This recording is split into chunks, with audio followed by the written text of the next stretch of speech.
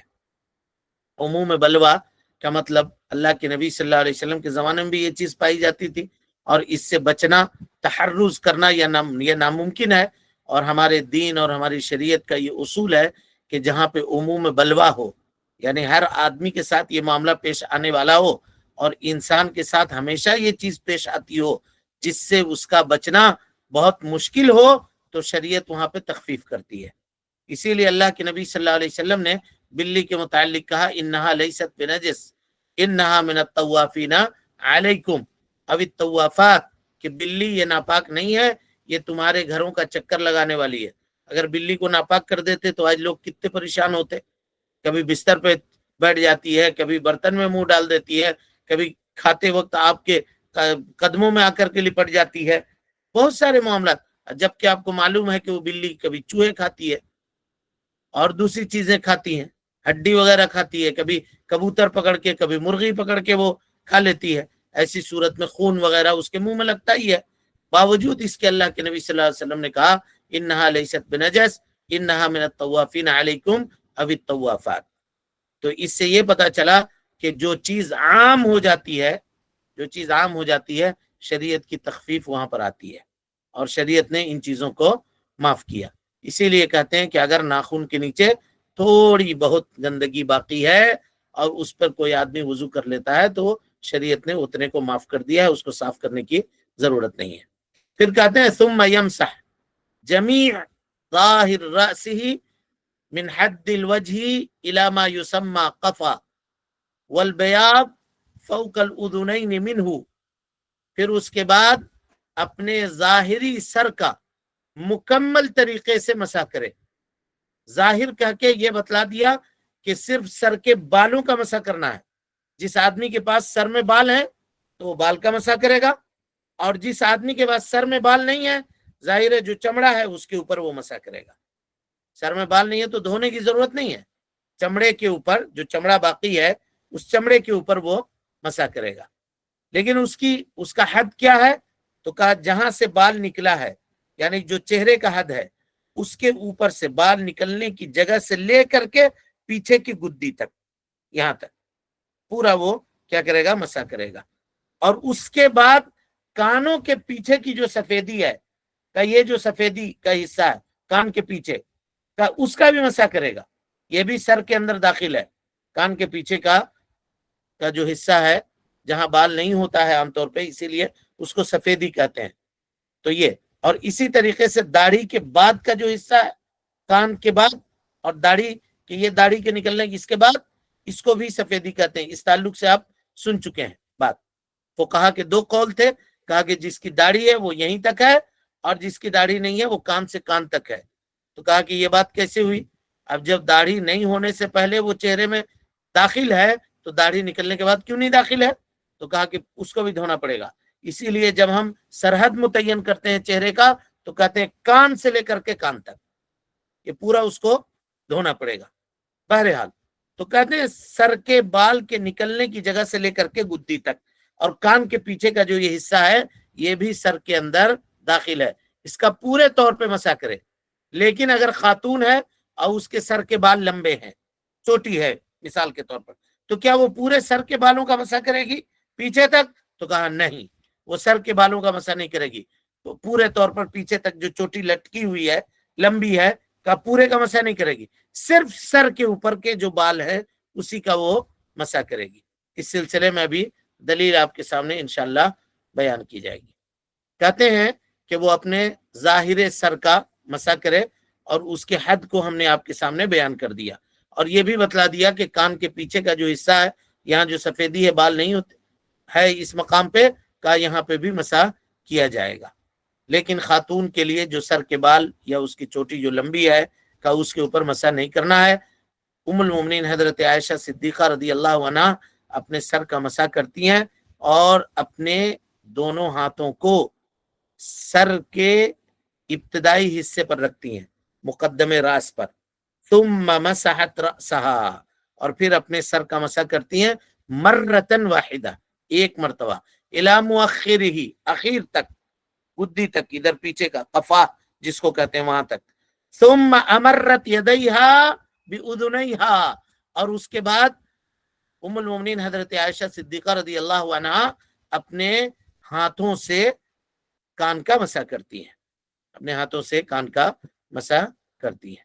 تو یہ مسح کی صفت ہے جو ام المومنین حضرت عائشہ صدیقہ رضی اللہ عنہا سے مروی ہے۔ فقہا کہتے ہیں کہ اگر جو چوٹی لٹکی ہوئی ہے اس پر بھی مسح کرنا ہوتا تو ام المومنین حضرت عائشہ صدیقہ رضی اللہ عنہا وہ کر کے دکھلا دیتی، جبکہ آپ نے ایسا نہیں کیا۔ اس کے بعد مصنف کہتے ہیں وَيَدْخُلُ سَبَّابَتَيْهِ فِي سِمَاخَيْ أُذُنَيْهِ وَيَمْسَحُ بِإِبْهَامَيْهِ ظَاهِرَهُمَا، پھر وہ اپنے دونوں انگلیوں کو، ان انگلیوں کو، اس کو سبابہ کہتے ہیں، ان دو انگلیوں کو اپنے کان کے سوراخ میں داخل کرے، اور اس کے بعد یہ جو دو موٹی انگلیاں ہیں جس کے ذریعے سے انسان انگوٹھا لگاتا ہے، کہ اس کو کان کے پیچھے رکھے، کان کے پیچھے کے حصے کا مسح ان انگلیوں سے کرے، ابہام سے، اور کان کے اندرونی حصے کا مسح وہ یہ دو انگلیوں سے جس کو سبابہ کہتے ہیں اس سے کرے، اور دونوں ایک ساتھ کرے، دائیں ہاتھ سے دائیں کان کا اور بائیں ہاتھ سے بائیں کان کا مسح کرے۔ یہ اللہ کے نبی جناب محمد رسول اللہ صلی اللہ علیہ وسلم سے ثابت ہے۔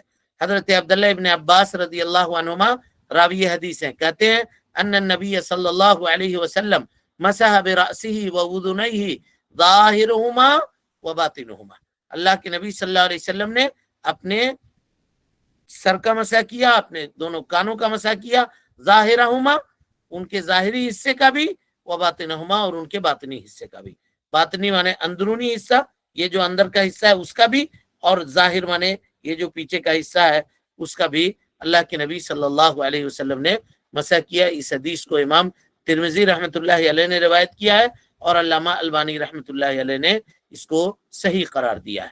اسی طریقے سے ابن ماجہ کی روایت ہے اور ابن حبان کی، کہتے ہیں فَمَسَحَ بِرَأْسِهِ، اللہ کے نبی صلی اللہ علیہ وسلم، فَمَسَحَ بِرَأْسِهِ، اللہ کے نبی صلی اللہ علیہ وسلم نے اپنے سر کا مسح کیا، وَأُذُنَيْهِ، اور اپنے دونوں کانوں کا مسح کیا، دَاخِلَهُمَا بِالسَّبَّابَتَيْنِ، داخلی کان کے اندرونی حصے کا مسح ان دو انگلیوں کے ذریعے۔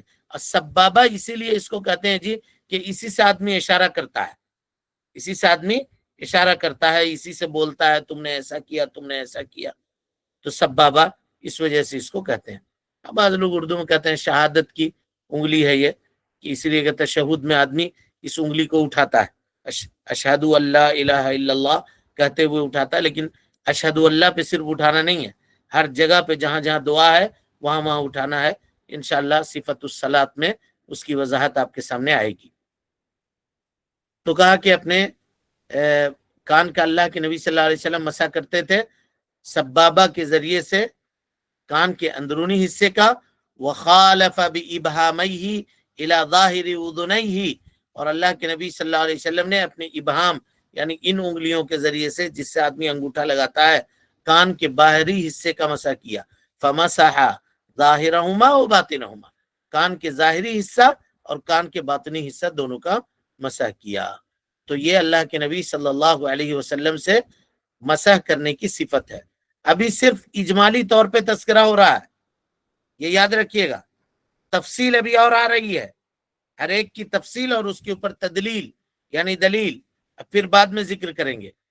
اس کے بعد کہتے ہیں ثم یغسل رجلیہ مع کعبیہ وہما العظمان الناتیان، پھر اس کے بعد اپنے پیر کو دھوئے، اور پیر کو دھوئے یعنی ٹخنوں سمیت دھوئے، اور ٹخنا کہتے ہیں کہ انسان کے پیر کے یا پنڈلی کے آخری حصے میں دونوں جانب قدم سے اوپر دونوں جانب جو ابری ہوئی ہڈیاں ہیں اس کو کہتے ہیں کعب، اس کو کعب کہتے ہیں، اور اسی سے ہے کعبین، دونوں جانب کے ہڈیوں کو کعبین کہتے ہیں۔ اور ہم نے اس سے پہلے بھی بتلایا تھا کہ اس کو سمجھنے میں مغالطہ ہوا لوگوں سے۔